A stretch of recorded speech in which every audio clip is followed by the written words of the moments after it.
आज अखिल भारतीय विद्यार्थी परिषदेच्या वतीनं या ठिकाणी तहसील कार्यालयावरती विद्यार्थ्यांच्या विविध मागण्यांना घेऊन आक्रोश मोर्चा काढण्यात आलेला आहे। त्यामध्ये पशुवैद्यकीयचं शिक्षण घेणारे जे विद्यार्थी आहेत त्यांचा फीस स्टायपंड सुरू करण्यात यावा ही प्रामुख्याने एक मागणी करण्यात आलेली आहे। त्याच पद्धतीनं स्पर्धा परीक्षाचे जे विद्यार्थी आहेत त्यांची देखील परीक्षा शुल्क हे जी वाढ झालेली आहे ती कमी करण्यात यावी।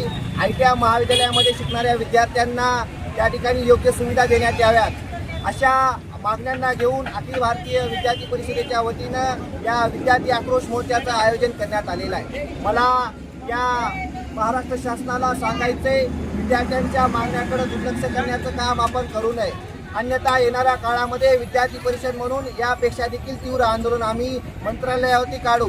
जोपर्यंत या विद्यार्थ्यांच्या मागण्या पूर्ण होणार नाहीत तोपर्यंत अखिल भारतीय विद्यार्थी परिषद म्हणून या मोर्चाचं आणि या विद्यार्थ्यांच्या मागण्यांच्या पाठीमागे राहण्याचं काम आम्ही करू। धन्यवाद।